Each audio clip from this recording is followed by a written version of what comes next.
January. There was just too much going on, so I apologize for that, but happy to be here. I thought I could prepare a talk for today, but I figured there's enough going on in the world that you guys will probably have one or two questions. And maybe I didn't have to put a talk together, but if you still want me to, it'll take me about 5 minutes to put a talk together for you. Otherwise, we can just have a Q&A. You're going to ask AI and it'll take you 5 seconds.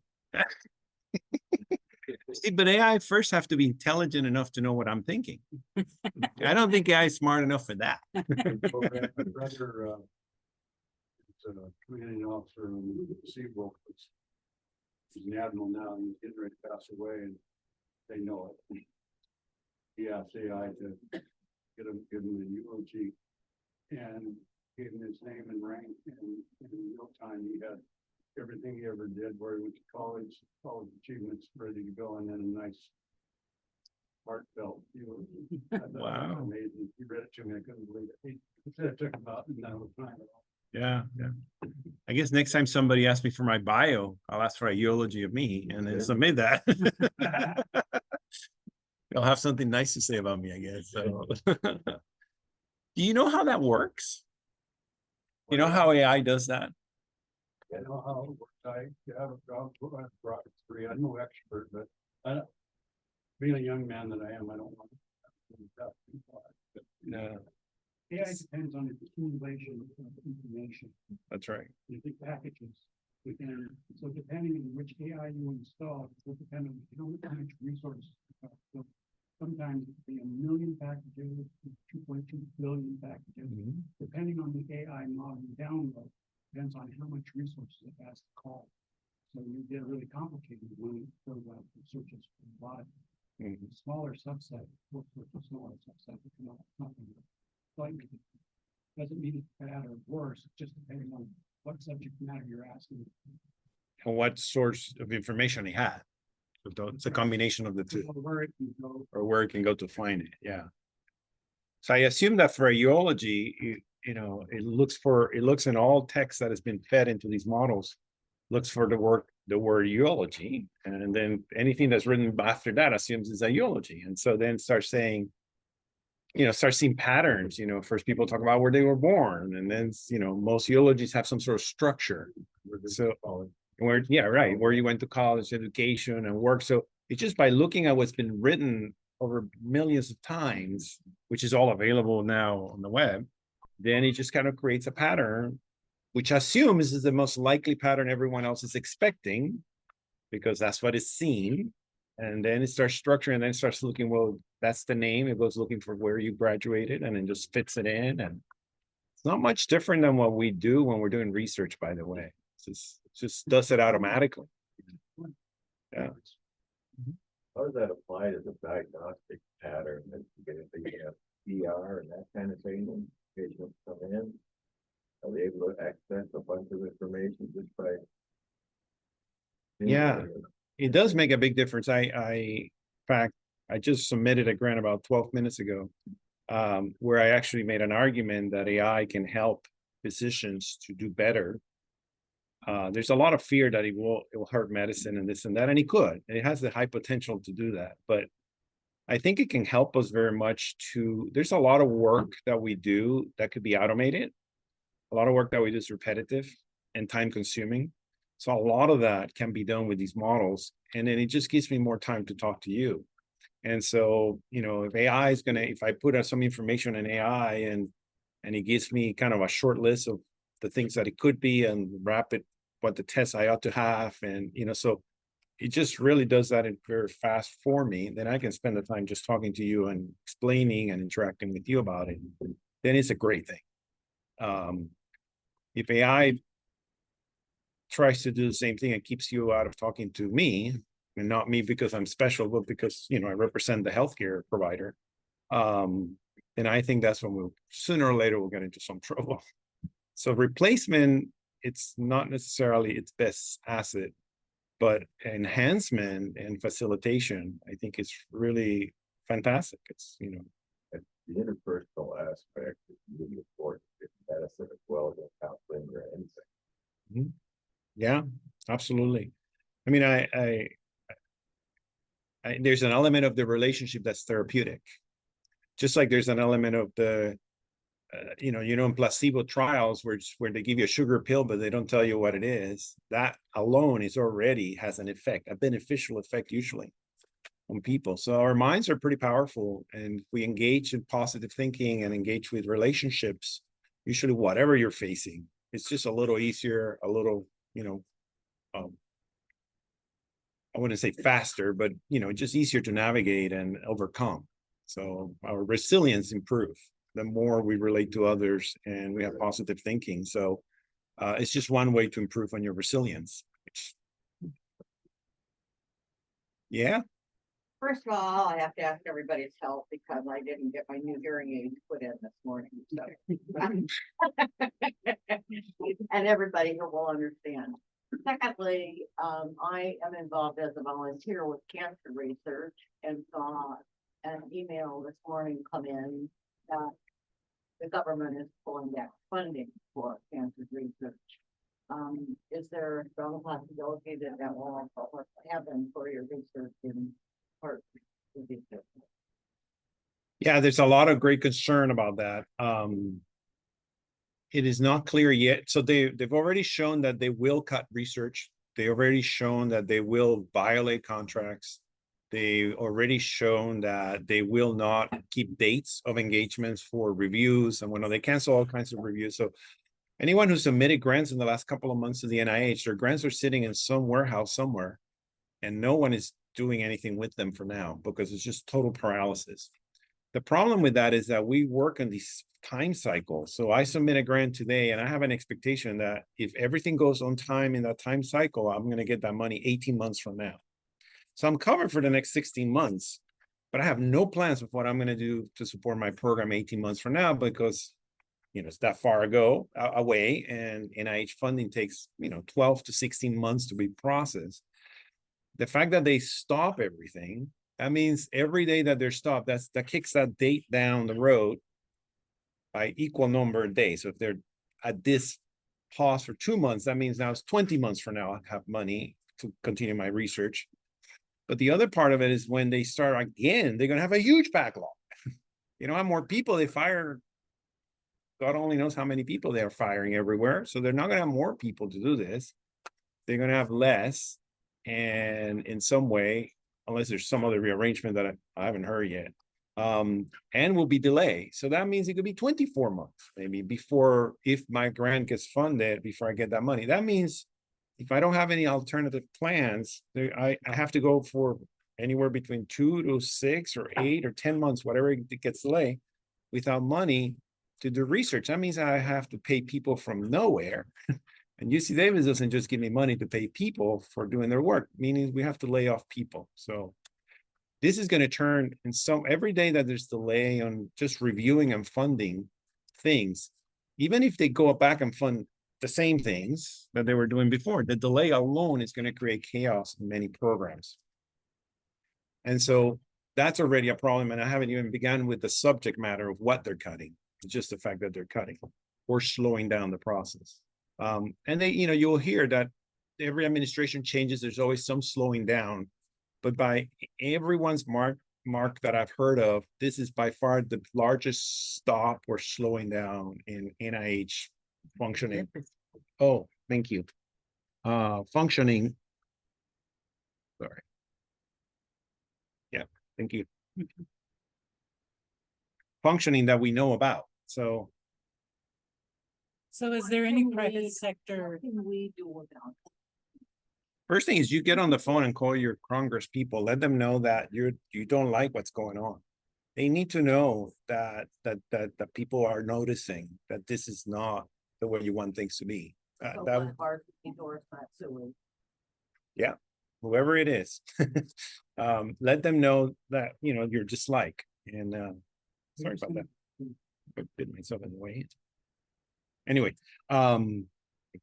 It's been demonstrated like 8 phone calls to your congressman will light a fire. And so there's more than 8 here. Yeah. Right, okay. Yeah. I'll bring in the phone number. Yeah. The other Yeah, thing is, think about your foundations and your research foundations that are independent of the government and consider them. I mean, so what I did the moment I learned about all this, first of all, I stopped writing the next NIH grant I was going to write. And I started scrambling to look at the AHA, the American Heart Association. And I have tried, this is the third one I try for. This is the first one I've successfully get in out of the 3 I've tried in the last 2 months. Because it takes a lot of effort to start a new grant, to put it together. So I've worked harder than I have in a long time for 3 proposals for the American Heart Association, and one of them finally went in today. So we're all working a little overdrive to try to get some funding now that comes not from the NIH. So another way you can think about, as a community member is think, how can you donate directly to the researchers or donate directly to foundations that grants to researchers. And that will definitely maintain or sustain some of the efforts that we have without interruption until the NIH figures themselves out.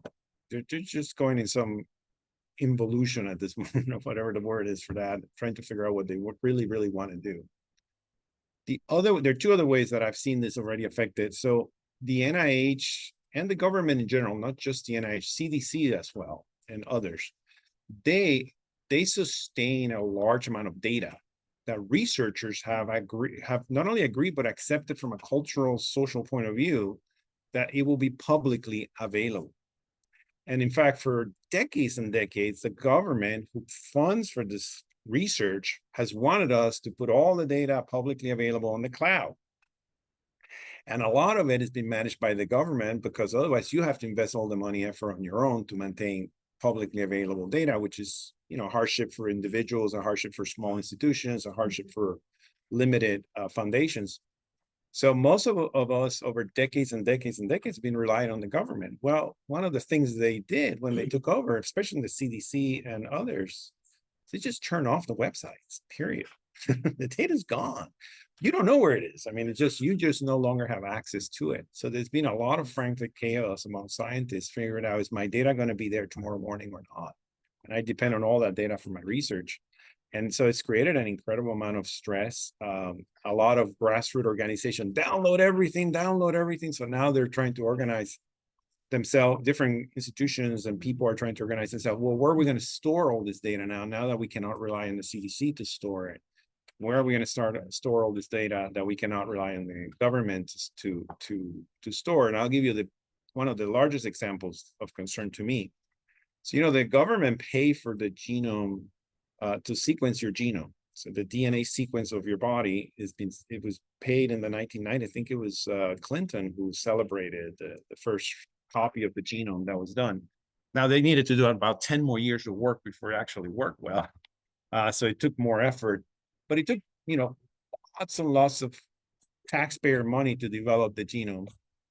That data is stored by the government on these genomic databases, and everyone in the world essentially uses that as the reference to do any genetics from anybody about anything.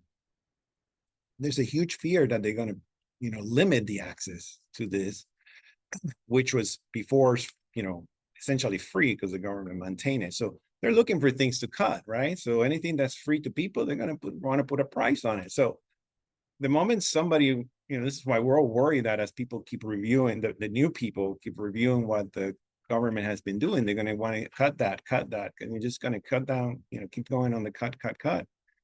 They're going to cut things that are critical like this, like the public access to the genome sequences that are the foundation of every genetic testing that any of your doctors or any researcher does in the world.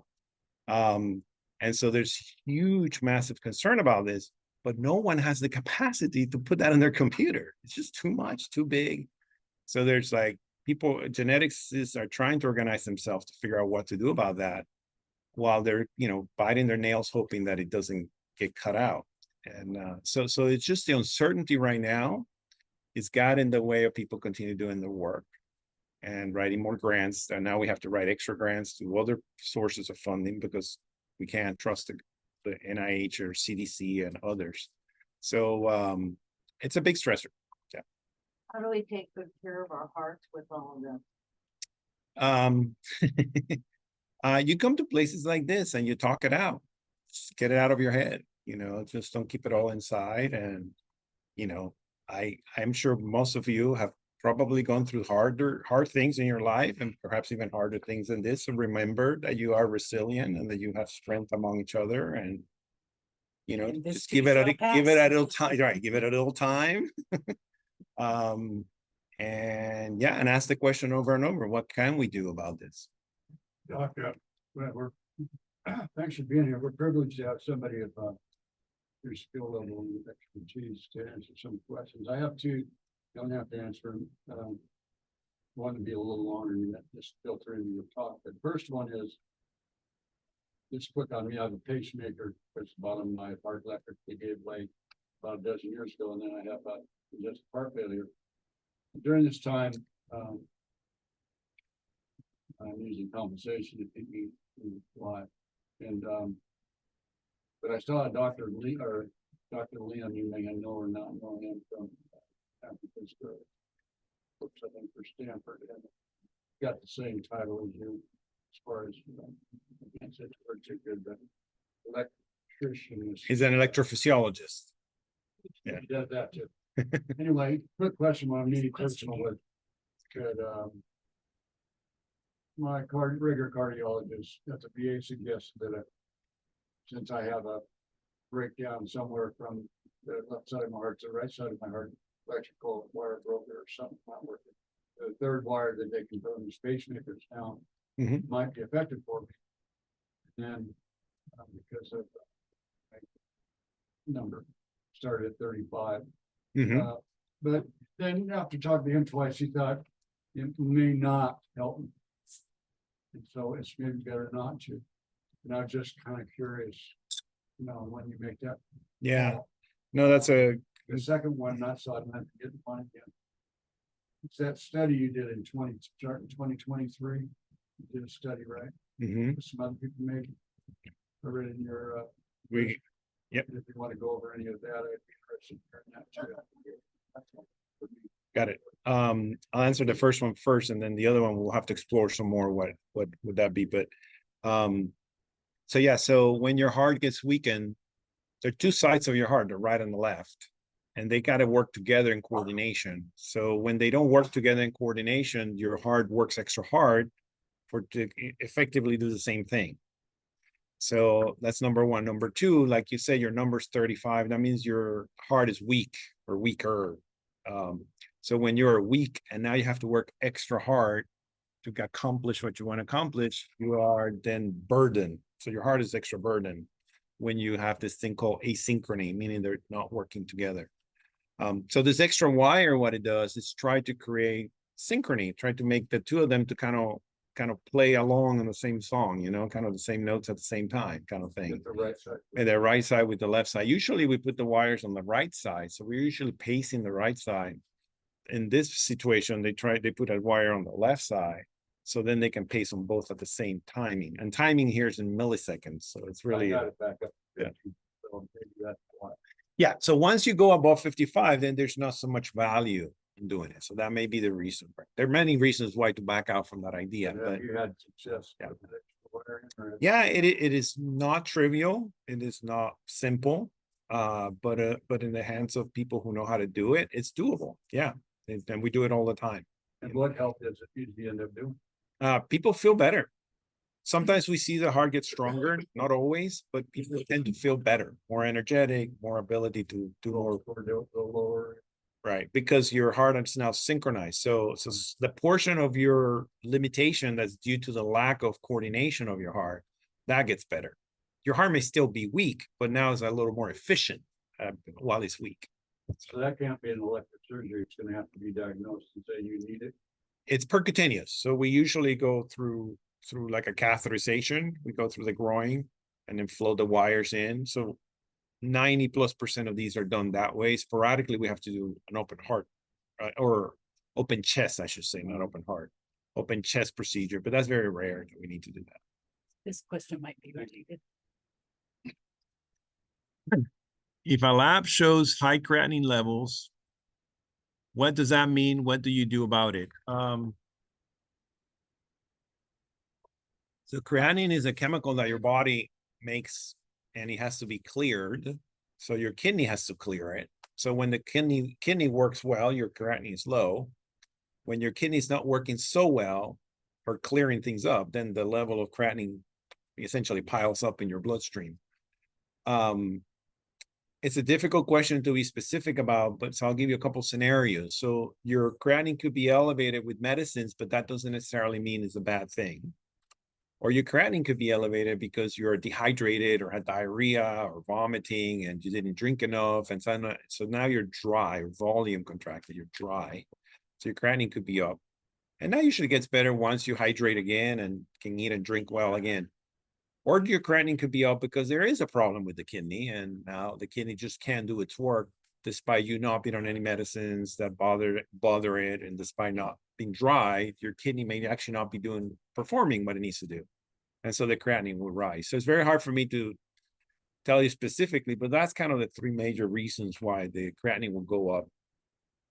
And some people just are chronically elevated, and as long as it's not trending upward from what it used to be, it's elevated, but we don't really get too excited about it and don't do much about it in the right context. So a lot has to do with the context of your situation and your doctor reviewing all the details about things. But that kind of covers the three areas affecting the creatinine. Then Patrick had a second question. Yeah, so you were asking about the research. The problem is I've done several studies. There are multiple studies. So if you give me couple more words of what you may remember about it, I'm happy to. I'll be honest, on the phone before, but it just said that when you read your bio there, that you did a study between 2023 to 2024. I think it might have had something to do with that. I thought it was connected to that question I had at the first. It may not have been.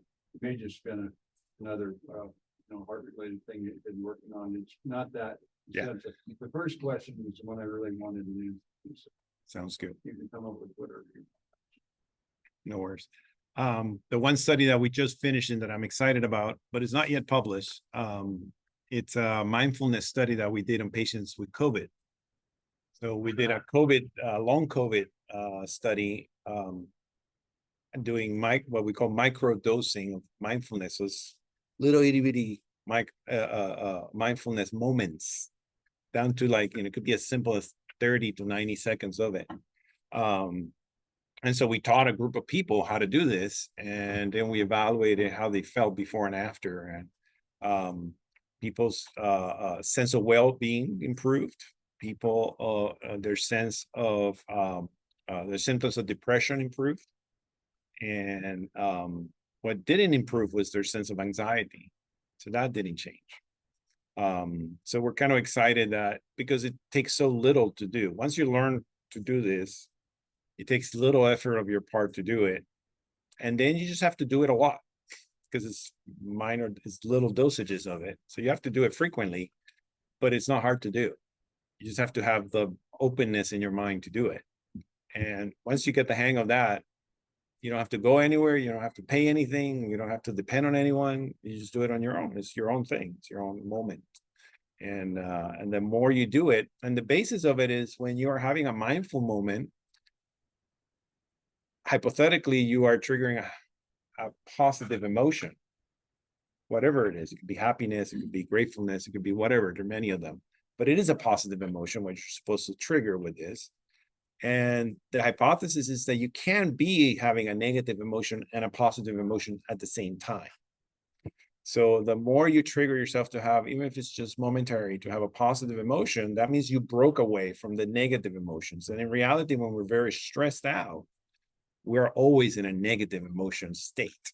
And that is, we think, is what downstream of that, it hurts your heart, hurts your brain, it hurts your body. So if you can figure out ways to just give short little breaks of the negative emotions, then you break that cycle of always being kind of frazzled, uptight, anxious, angry. You can think of all the negative emotions out there. There are many of them. And so that was the hypothesis. So we tried to get people to do 2, 3, 4 to 5 times a day to try to do these little capsules of mindfulness. and it relates. The more you do, actually, the better how you feel. So the scores of people's perception of how they feel get better the more they report that they did this. So there's a dose response to it. So it's a small study, but the signal, the evidence that we got is actually very good. So we're actually excited about that. So in the future, I'm hoping to start doing some of this among our cardiovascular patients. We started with COVID because at the moment, that was what we had in front of us. COVID was the big problem at the time.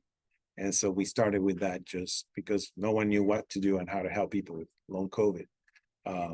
So this turned out to be one of those simple things we can do to help people. Doesn't cure anything. It's not a cure, but it's just helping. Still a problem though, isn't it? The what?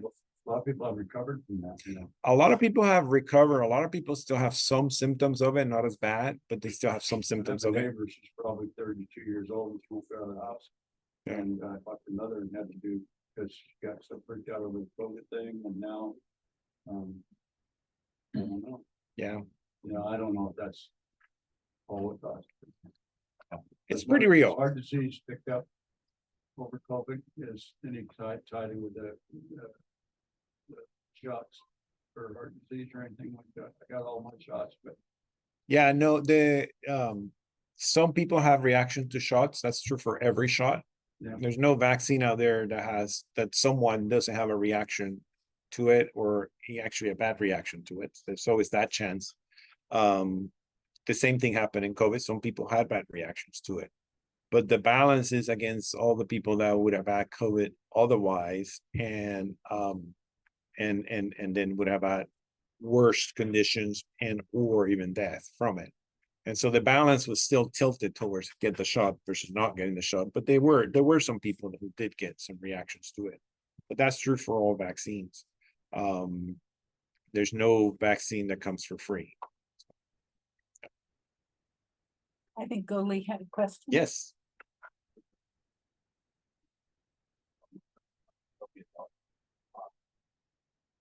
I want to know if it's reversible. People that have no kind of problem. Is a way to go back to normal like they something. Yeah. Normal is in the eyes of the beholder, right? oh, be careful. So so I want to distinguish two things of normal before I give an answer. Normal could be that your heart function goes back to normal. That's one kind of normal. The other normal could be that you feel back to normal. And so these are not, they don't have to both occur together. In other words, there's some people that their heart doesn't really improve their function, but they feel great. And we can help them feel a lot better. And so they kind of quote unquote go back to normal, but their number hasn't changed. And there's some people who we actually help their ejection fraction, heart function to get back to normal or near normal, and they still don't feel well. So if you ask them, are you feeling back to normal? They'll say no. When you look at the testing, it looks like things went back to normal. So I just want to create that distinction. And the answer is yes, we always try. So when somebody comes with heart failure and we put them on 5 medicines and they all have side effects and you get overwhelmed about all the pills, make no mistake, we're going for the recovery. We're going for you to get the best chance to get that heart back to normal and for you to feel great. Both of those things. We don't always get both. And sometimes we get neither. So, but it is what we aim for. And so, yes, there are some people that do get better. There's certain conditions that they tend to get better a lot more frequent than others. One that gets almost always get better if it doesn't get you in the way is what's called a stress cardiomyopathy. It's a condition, a heart failure condition where you're very stressed out for whatever reason.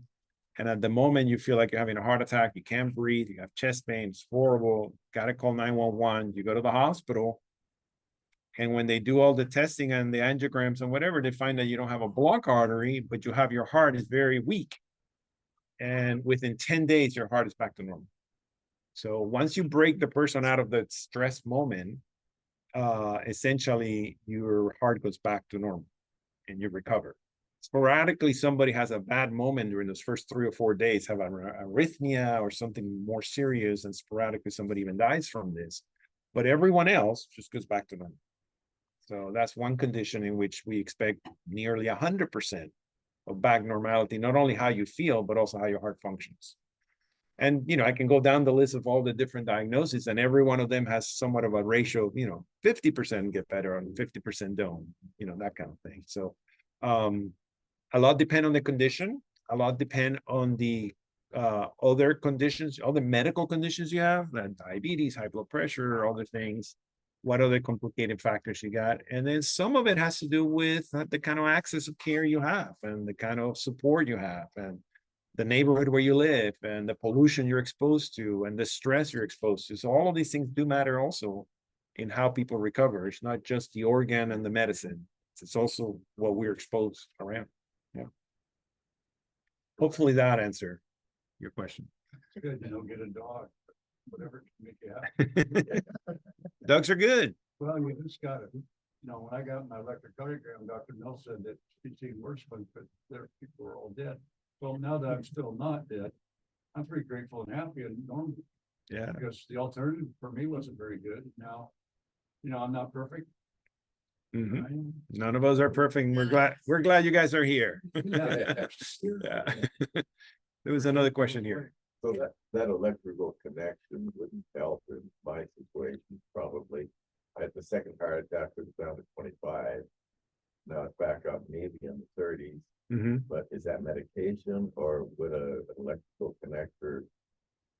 Yeah, it's a great help question. that? So your doctor has to look at your EKG, has to look at your heart echocardiogram, and kind of look at a number of things to see if you meet the criteria that was set on the trial. So there were many trials done about this, and they kind of figure out who are the people who do benefit versus the ones that don't benefit from it.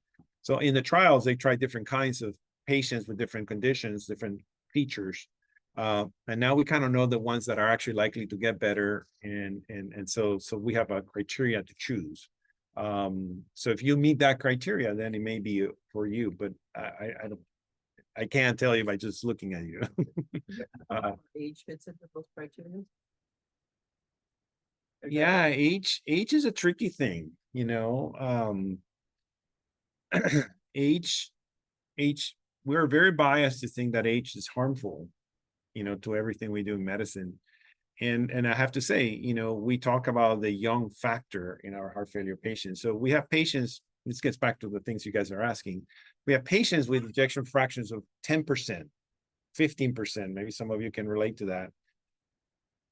And they're on a treadmill for an hour and they do 3-mile walks and they're biking and, you know, and we're like, wow. And then we have people who have ejection fractions of 40%, which is a lot better than 15%. And they barely can make it to the bathroom. You know, they're just so short of breath and so fatigued. So the ejection fraction alone is not the determinant of everything. It's an important factor, but not the determinant of everything. Now, back to age. A lot of the people that we see that had these low ejection fractions, but can still be very functional, are younger people. So there's something about age that really kind of not so much in the heart side, although it affects the heart, but outside of the heart, it's affecting the rest of your body. And so if you were to ask me, well, what would that be, Dr. Lopez? The answer that I would guess at this moment is your skeletal muscle.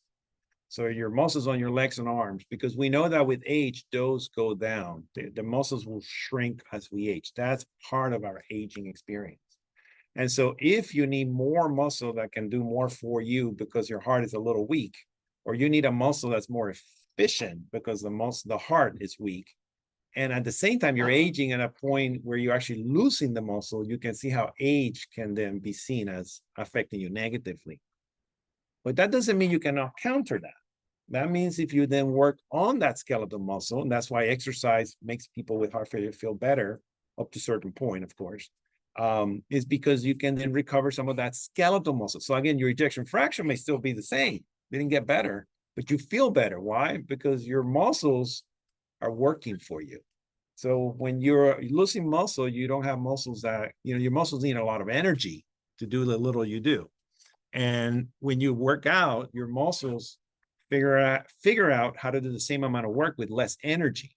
Well, your heart is deprived of it. Your heart can't deliver that much energy to your muscles. Energy here is oxygen and sugar and glucose. So if your heart is kind of short on what it can deliver, if your receiver of that actually can do more with less, now suddenly you're feeling better. So that's kind of the rationale of doing exercise when you have heart failure, is to really build up the outside of your heart to its maximum, to its best, in such a way that even though your heart is limited, the entire system, the entire person can still function some or better than it was before that. That's how we think cardiac rehab works for patients with heart failure. It's after 3, 4, 5 months, and it's slow. I mean, we see it. When you have heart failure and your ejection fraction is low, it takes a lot longer to start feeling better than somebody who has a normal ejection fraction, because that skeletal muscle has to do a lot more work over time to get there. But we do see improvements even though the ejection fraction doesn't get better. Duty. Hi, is there a simple example of mindfulness that you could give us that we could just carry around with us? Yeah, absolutely. So, I mean, we can do it right now if you want to. Okay. So put your feet on the ground, sit straight on the chair, hands on the lap, just comfortably, just be comfortable, nothing else.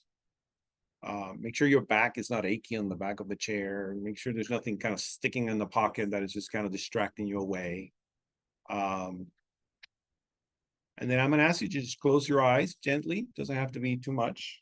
Just don't push it, don't press, don't tighten your eyes. Just relax, keep them closed. And then I'm gonna coach you to breathe with me. And if you don't have to follow my coaching, because some of you will not be able to follow my coaching, but I'm gonna coach you, tell you when to breathe in and when to breathe out. And we're gonna do that 3 times, just 3 breaths. Okay. Just relax, be aware of your breathing at this point. Don't do anything special. And then get ready to take a deep breath when I count down to 3. 1, 2, and 3. Take a deep breath in, all the way in. Hold it, hold it, hold it, hold it, hold it. Relax, breathe out. All the way out. Take your time. All the way out. Again, we're going to go back to a deep breath. Take a deep breath. Hold it, hold it, hold it, hold it, hold it. Let it out. Take your time.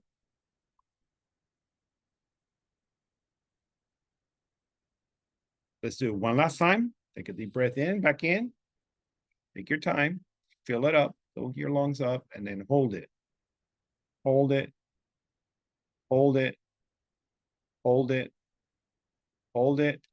And now let go. And when you feel comfortable, open your eyes.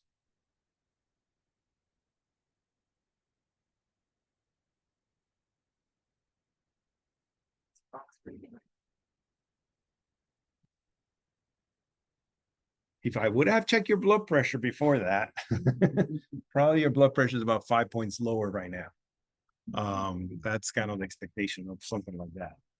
And you probably shut down, because you close your eyes, you probably shut down the awareness of the room, and you probably suspended any negative emotion you had at the time. For those 12 seconds, 15 seconds we did that, you probably had no emotion, which is better than having a negative emotion.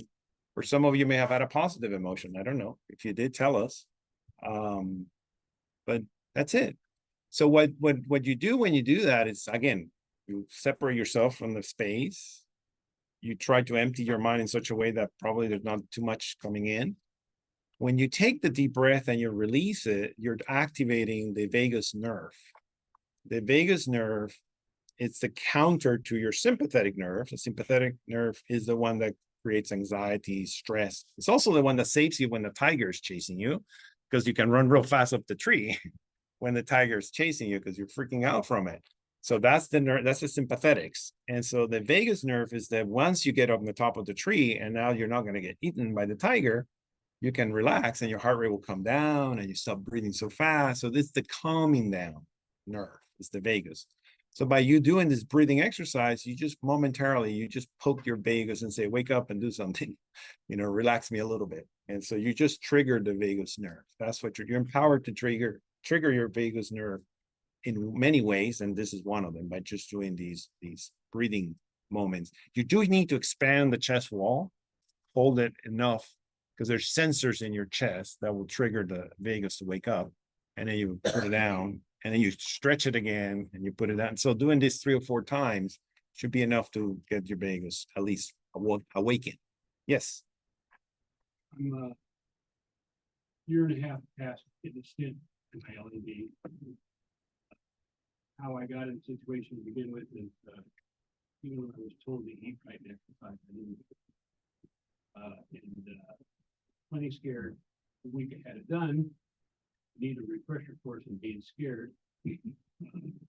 What's the best, which doctor do I talk to, or what should I ask them to do to me so that I can figure out where I'm at and get re-scared? Scare 'em.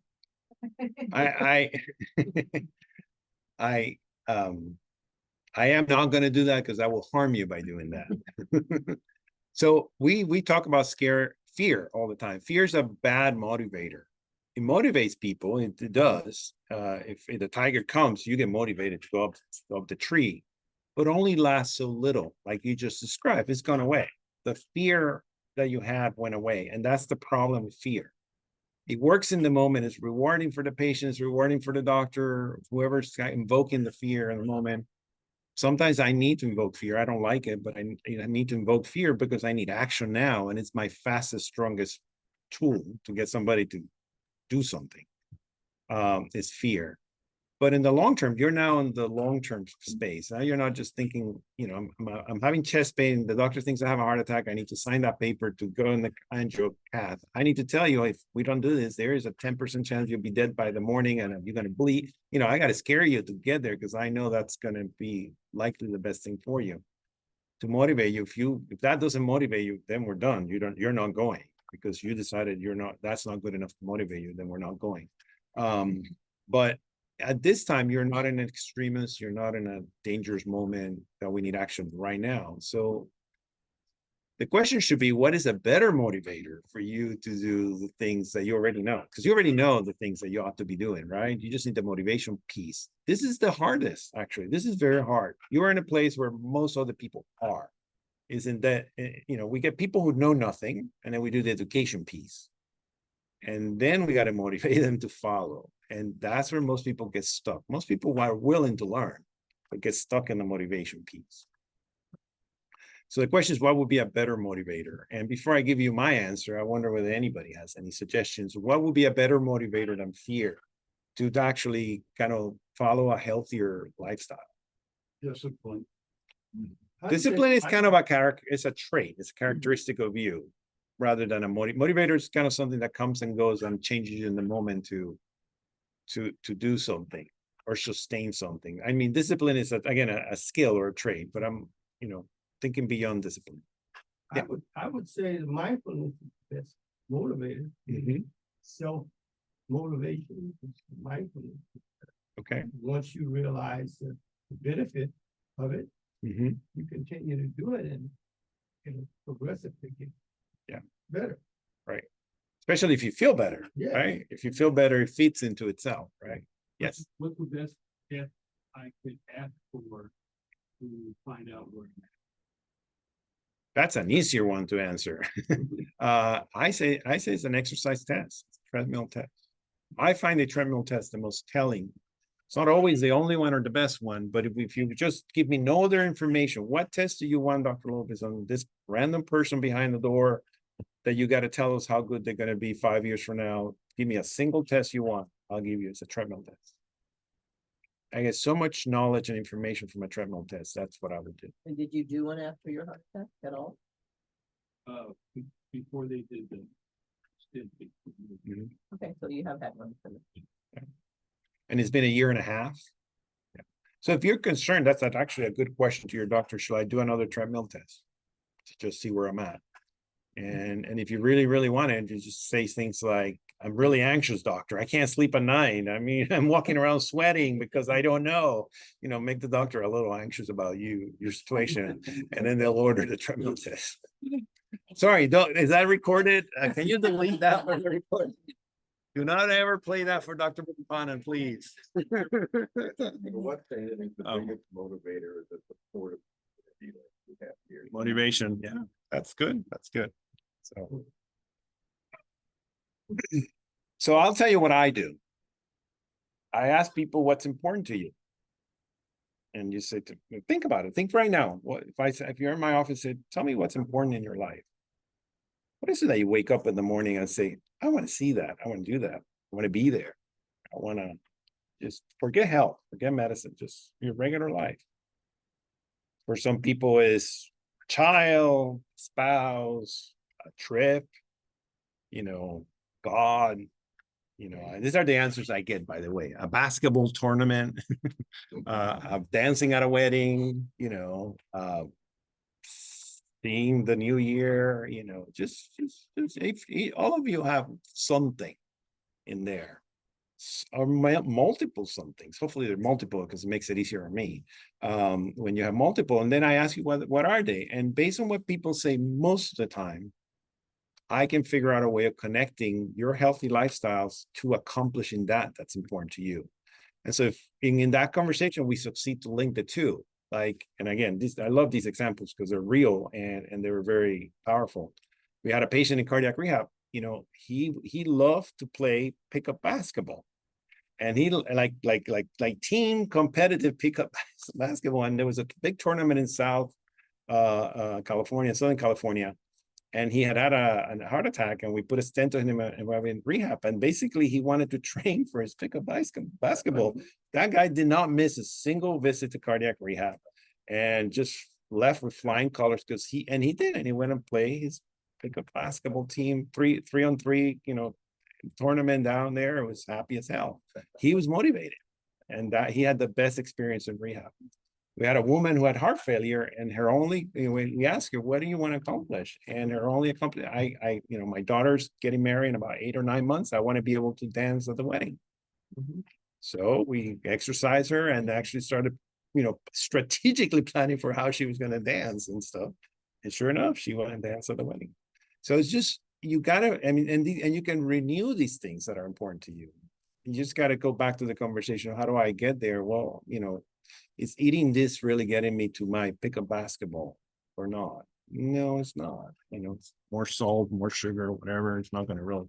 So why would I do it? I still want to play basketball. So why don't I eat the healthier? Or going to the gym today, whatever. I don't want to do it. Is that going to really get me closer to my being able to be, play for 45 minutes on the court? Probably not. So, okay, well, that's important. Still important to me. Yeah. Then I guess I got to get my ass there. So it's just really an internal conversation with yourself about what's important to you. It starts with that rather than fear. You can have the same conversation with yourself about fear, but fear doesn't hold up for a long time. When something is important to you, I'm sure most of you or a lot of you will say you're stubborn about something here or this. So just figure out how to be stubborn about the thing you want or your value. And part of being stubborn is, having the healthy lifestyle that gets you there. And just add that to your mental program. Put that in your list of to-dos for that.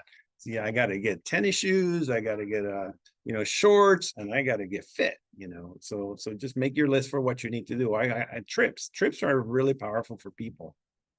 Expectations that they're going to go and see something or walk to something or hike to something. And that's really powerful, but you got to prepare to have the best experience on those, because some of those could be really magical and fantastic.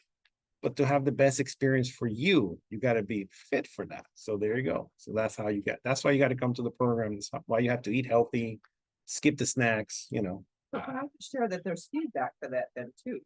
Because I've talked to lots of people that do a good job coming in here and get in good shape. And then they go on a trip and they're just really pleased how it was really easy to hike up all those ruins and stuff. And so they have, that adds to your motivation because when you do it, you're going to have good results. So sometimes you have to just suck it up and do it long enough to get to the point where you actually feel better. You know that what you're doing is working and is benefiting you. And then you're more want to keep it up because you know that it's working. But sometimes that's a hurdle right there, is to get over those first 3 weeks where you actually start to feel different, feel better. And you're shaking with your head, you. You've been there. I've been Suck it up. Right. You just suck it up and think about the reward later on. I'm sorry, for the much I talked about exercise, I sometimes feel an imposter because I hate exercise. So, as a person, I just like it. I just don't enjoy it. So I actually have to always ask myself, why am I doing this again? And luckily, my wife reminds me all the time why I'm doing it. So I have to actually rely on myself to remember. So my heart's not necessarily gonna get stronger because it's damaged. On one part of it's doing the lower ventricle, but so that's not gonna get better with exercise. Is it? Well, it can. So scar is scar. If you actually have bona fide scar, right. it'll probably stay a scar. But the rest that is not scar can do better. And yes, Okay. that's part of the reason why you do exercise, because you can have compensatory changes on the rest of the heart. But it is not just about the heart. Don't stay too fixated on the number. It's the rest of the body too. Your thighs, your arms, your buttocks, your calves, they got to get stronger. And when they do that, you'll hike those, the hike or go up the stairs better than you did before, even though your heart's still doing the same thing. So there's that balance of efficiency and deliverance that we forget. Yes. Myself, Boogie is the reason part of the reason he's so good. It's not because his heart's so strong. It's because he's had such peripheral adaptation. His muscles are so efficient at pulling out oxygen and utilizing it. And he's a big person, so he has a lot of bone to put muscle in it. Yeah. So,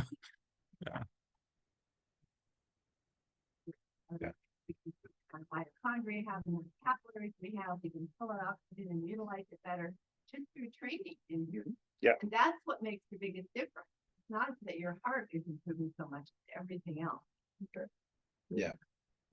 And there, you can drill down a lot into this conversation. So the muscle, when you stretch it and you work it out, it actually releases chemicals.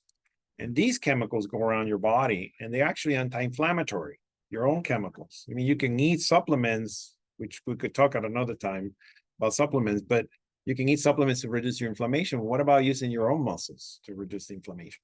So mindfulness has been shown to reduce inflammatory chemicals in your body. So these are techniques that, you can take pills for, you can take supplements for, or you can just trigger in your body. So I'm not one of these doctors that's very strong and advocate for the natural way of things, but it is true. They are natural ways to trigger these normal parts of your body. Personally, I just think, especially when somebody has bona fide heart disease, that they're insufficient.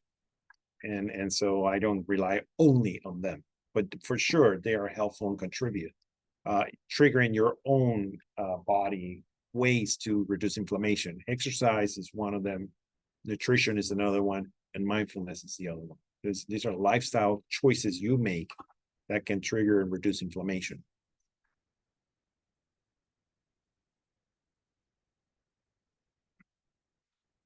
Okay. Off the subject now, and I had got my pacemaker, it just dropped on the ground. But after that, I always being too careful. I don't want anything, little heart, little gas, and I feel like I had a triple heart attack. You get scared. Yeah. But I got lazy. Because I was always a lot more active, would do that. So during that time, I allowed myself, you can talk about the muscles, to get weaker. I was blaming it on my heart, but it was actually myself, right? That I gave up some of my strength and all that. Because the example that I learned was, My brother was 15 years my senior. 88 years old. Mhm. And he has the exact same prognosis as me, right now, heart failure. But he run right back to, he's got like 30 or 40 houses. He takes care, he does all the work himself. Mm. He's putting on a roof and doing floor again. You know, like I could never have done that after mine. Wow. But see, he didn't lose his strength. Mhm. He didn't throw it out the window because he Yeah. was lazy. So you're so right about that. And that's, you know, why to go like, go here. The stronger you get, the more chance you have of getting this big is what the better for you. Mhm. So that's my, Yeah, along no, with the that- diet, the different like diet. And of course, the mindfulness thing, I'm really interested about trying that. Another thing to help you, just, you know, use all the tools in the tool. Mhm. Mhm. You're gonna Oh, have thank you. Like, I appreciate that. One of you that have a phone or computer on, can you search Google Awe Walks? I don't have my phone, so I can't do it. Otherwise, I would do it. WALK. AWE Walks, Awe Walks. And there should be a video that pops up from a guy over at UC Berkeley. His name is Dacher, DACHE, Dacher, ER. So what are we looking for? Awe Walks. How to take a on wall walk? Yeah, I'll walk and just put Dacher, DACHER, I think it is. I'll correct your spelling. And then see if the video shows up. I'm right here. Yeah. Okay. So I think he did this in the Muir Woods. Is it narrating? Is there a narration or just music? Will come across. Will it? Well, we have to share. guys who- Where am I here? It's been a while since I've seen this, so I don't actually know what's gonna show up by the, so. Disclaimer, I'm not responsible what shows up on the screen. Only other. We're gonna together decide whether this is worth it or not. There's no sound on this one. Well, let's go over here. Get out of the way. Anyway, it's something, you're not gonna see anything fancy pop up. It's just a concept that So can you make sure this trigger is coming through over when you there? do a walk. You can actually try to trigger awe. Awe is a Stop. positive emotion. Kind of back to the conversation we had earlier. And so if you can learn how to trigger awe when you're walking, then you're not only exercising, but you'll be mindful. And so now not only you're generating the anti-inflammatory chemicals and strengthening the skeletal muscle, but you're actually giving a break to your mind from all the negative emotion. So, I mean, this starts to sound like the awe walk. Oh, there's so many buttons.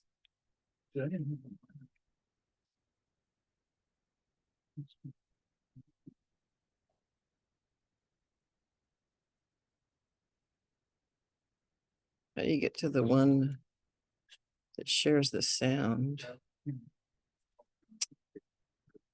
We could hear it, but they can't hear it.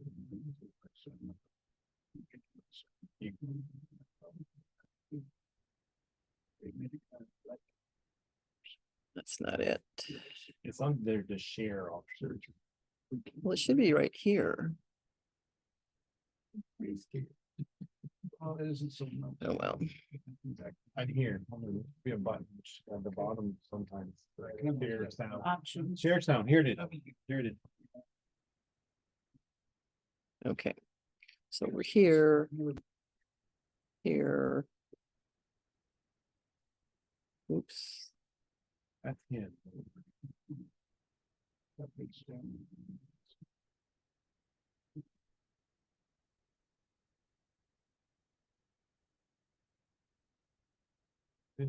On Being with Krista Tippett is supported in part.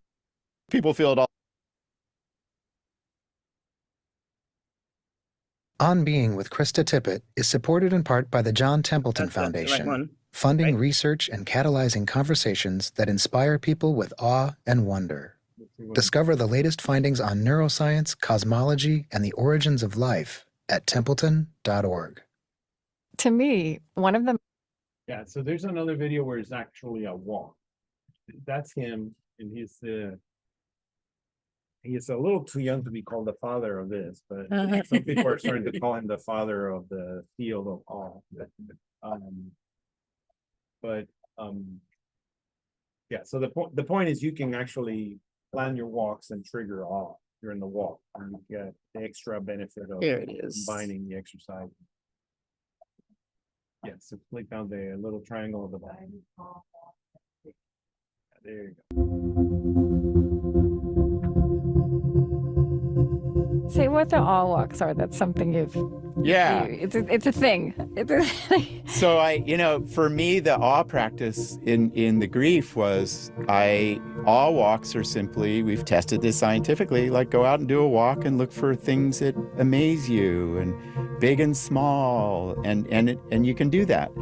I gathered up a lot of sacred texts to stay close to. I went to awe spots. I don't know much about music, but I really intentionally went into music to find what is awe-inspiring about it.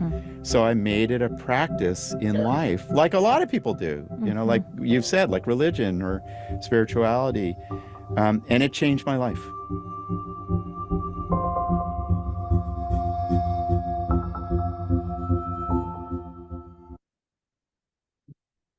Remember the video you showed us about the lady on the trapeze? And Yeah.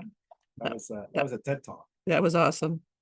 Okay, now. But there's one of these videos is just like a 5 to 7 minute walk through the mirror. Tree. Guided all walk. Yeah, the Zoom level just complexes this hideously. So, You want me to try? you want to try to find it? Sure. And then I'm gonna have to run before Trish starts yelling at me for not getting there. But Thanks for coming. you said guided.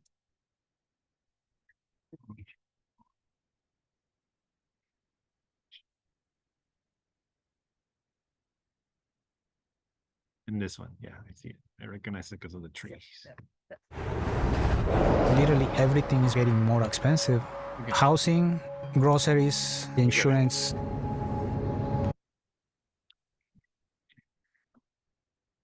You're fighting me. Before a mindfulness walk. Ah.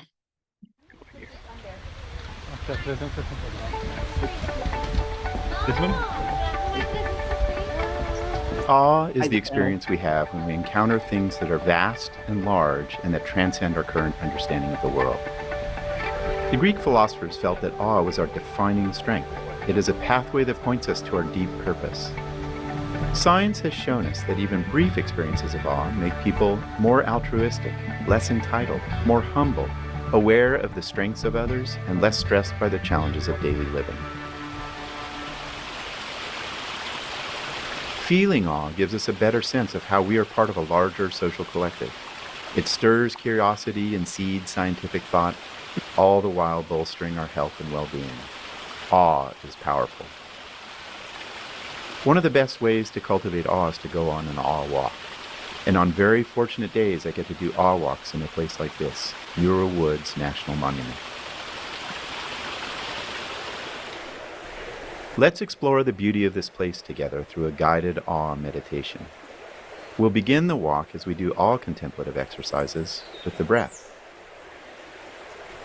Take a deep breath in. Count to 6 as you inhale and 6 as you exhale.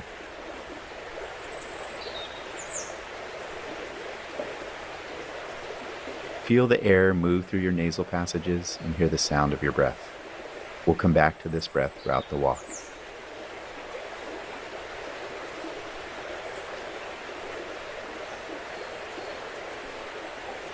Feel your feet on the ground and listen to the surrounding sounds.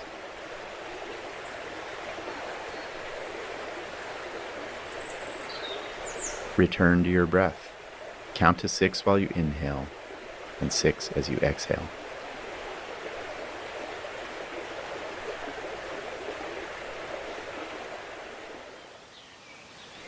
Let your attention be open in exploration for what inspires awe. Your attention might appreciate vast spaces and the sounds and sights within them. You might shift to small patterns, for example, of the sorrel on the ground or the veins on leaves or a cluster of tiny mushrooms. Bring your attention back to the breath. Count to 6 as you inhale and 6 as you exhale.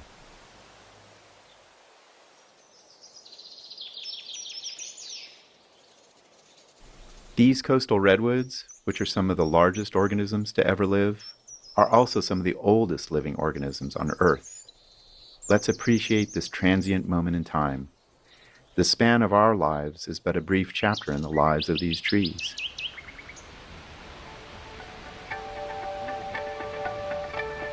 The striking thing, once you really start to think about awe and try to practice it in your life, is how omnipresent it is.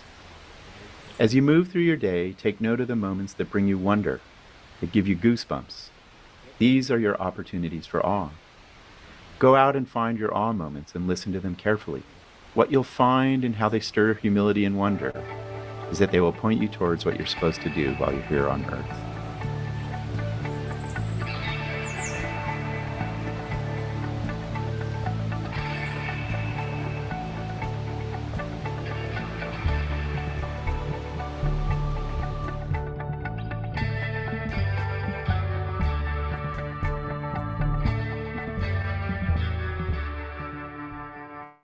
So, very nice. So Javier had to leave, so I think we're done.